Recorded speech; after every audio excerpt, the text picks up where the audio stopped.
Hey everyone, I'm Hashim and welcome back to another Pushing Film video. When it comes to photography, there are a couple of categories that can justify the really high price tag of a Leica M camera.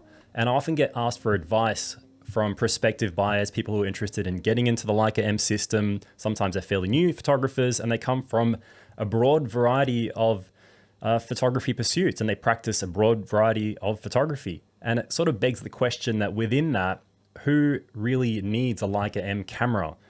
And my short answer to that is no one. No one really needs a Leica M camera.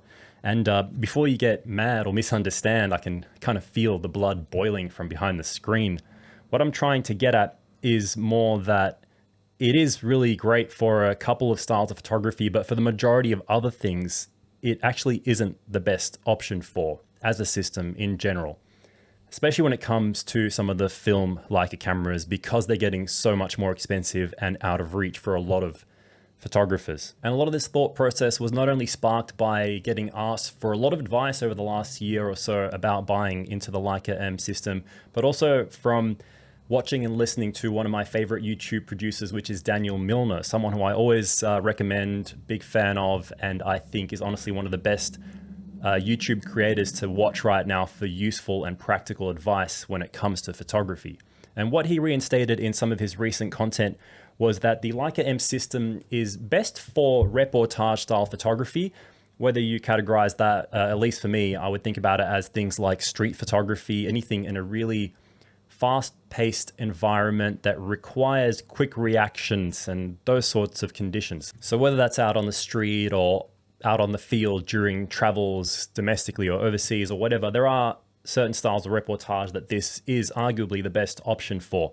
And just as a disclaimer before I go any further, a lot of this is my opinion and you'll obviously make your own decision. If it's something that you're just truly after, you've already made a decision on it, you just really want one, that's fine, I understand that. But if you're open to thinking about this a little bit further or you're in the market for a Leica, stick around, hear me out and see what you think. So as mentioned, these cameras are great if you're someone who perhaps is a regular street photographer or you spend a lot of time out on assignment in the field, doing a lot of traveling, and you just need a camera that is compact with small but high performance lenses that the Leica M system can offer, especially compared to SLR options out there. They offer something that's generally reliable, always simple, again, with those compact lens options, and most significantly offer the best, arguably the best, rangefinder shooting experience, which means you can raise the camera to your eye and just see the world instantly as it is without any lag, for example, with a digital camera or the time it takes for your eye to adjust to the focusing screen, which offers a sense of depth. With the rangefinder, it's just a piece of glass, so what you're seeing is the world in front of you, and you have that added benefit of the peripheral view outside the frame lines, allowing you to see subjects perhaps coming in and out of the frame or parts of the scene outside of the frame in which you're trying to create your final image. And that's what I think that these cameras can arguably be one of the best options for when you're taking advantage of that rangefinder style of shooting, the compact form factor of those lenses and camera body, and you're out in those fast-paced situations where you need that quick reaction style of shooting. Especially if the minimal, stripped down, lack of features works well with your photography style, you are okay with having only manual focus, using the rangefinder focusing patch and or zone focusing, using prime lenses, ideally in the range of about 28 to 50 mil, because those are the types of focal lengths that work best with most M systems. Now, obviously there might be a little bit more ease if you're watching this from a digital standpoint, but again, that kind of takes away from the main advantage of the Leica M system. And if you are looking at digital, there might be other limitations such as the lack of any video features or a lot of other features built into the camera, maybe the lack of a screen. It could be that with some of the film options, there's no light meter or any automatic exposure settings whatsoever, as with the MA that I have here. So it's really just pure photography in a simple form. But what if your main thing is taking portraits or shooting sports, taking photos of your food, just daily life stuff at home or out and about, but not necessarily in a rush or under a fast-paced environment. If you're someone who wants accurate framing without any parallax error, if you're doing landscape or architecture or fine art photography, if you're into fashion or editorial, you're doing any kind of photography where you would benefit from seeing a preview of the depth of field, maybe you like astrophotography or using underwater housings, you want the option to use more than just prime lenses and have a large option of zoom lenses. You might want to use very wide or very long lenses. You might want high flash sync speeds and a whole bunch of other things that I think that the Leica M system really isn't the best for, and a lot of other cameras would be a better option for.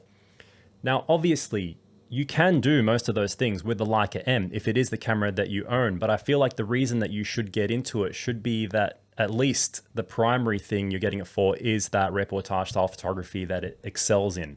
But on the other hand, I know that a lot of people might just want to buy this as a lifestyle camera for really general stuff without getting much use out of it.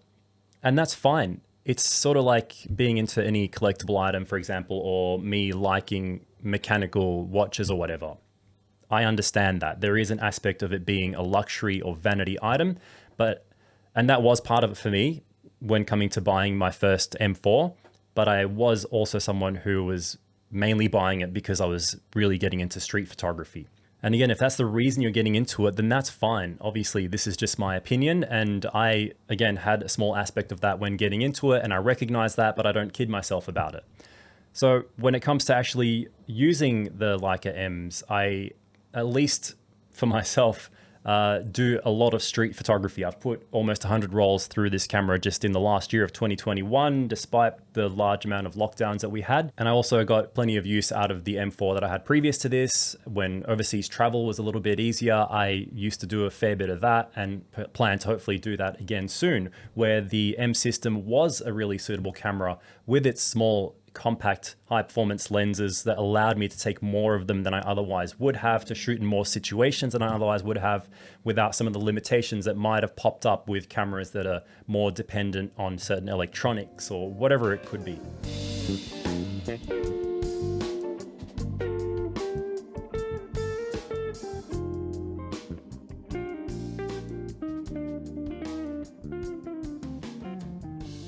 So when it comes to a lot of the people who've messaged me and asked about getting into the Leica M system over the last years that I've been using them, I kind of wonder sometimes with a lot of the people who, especially some of them being my friends, might have messaged and they are complete beginners to film photography. And in those cases, I've actually advised them against it and said, you know what, it's probably not the best camera for you to get into film photography for. One example, I had recommended to the person a Nikon FM2 instead when they were really close to wanting to get a Leica, just because of the popularity around it and the sense of finesse that the market places on this brand. And I just want to put all this in your mind if you're in the market for one, because although it does deserve that reputation mentioned, it sort of just begs the question, are you a street photographer? Are you someone who really needs the benefits of this camera out on the field? Are you very used to the rangefinder shooting experience or willing to get used to it? It does have a really long learning curve getting used to it, especially if you want to zone focus. So that's something worth keeping in mind.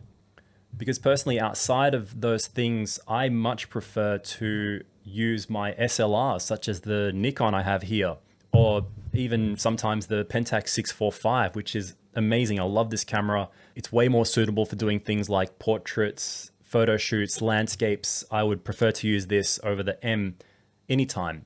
However, of course, if the M is the only camera I have, I can do those things with it. So I know I'll continue to use the Leica M system for the time being, unless my photography style completely changes sometime down the track. And I recognize that they are not the most affordable option. They are quite expensive, but I guess at least right now, they do still continue to offer really good resale value. So if you buy into one, you can probably get your money back. But if you're fresh to the market, it is really worth doing some research and maybe avoiding going through all that in the first place if you can recognize that perhaps something else might be a better option. So when it comes to your photography, don't necessarily assume that a Leica M is the best option because of the popularity or because someone like me uses one or the other YouTuber or another guy that you know, or whatever it is. There is a sense of hype around them that cannot be denied. So even if you do perhaps do a little bit of street or travel photography, it doesn't automatically mean that this is going to be the best for you still. It might be that you need to analyze your particular style of doing that photography how frequently you do it to actually justify the thousands of dollars that you'll often spend on one of these systems, including a lens. But otherwise, if you can justify it to yourself, by all means. That's not what I'm here to do. I'm just here to kind of open a discussion, comment a little bit on the rising popularity of the M system. I know a lot of this might be more relevant to the film cameras, but I feel like some of it is relevant to the digital Leica Ms as well. They are a very specific type of tool for what I think is a specific kind of photography work. So that's what I want to kind of discuss here. But let me know what you think. What's your opinion on this whole thing? Do you think I'm completely wrong?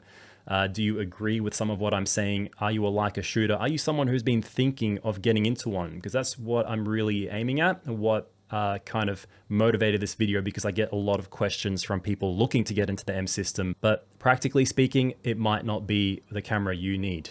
For a lot of people, it really is. So let me know your thoughts. Thanks for watching another Pushing Film video, and I'll see you on the next one.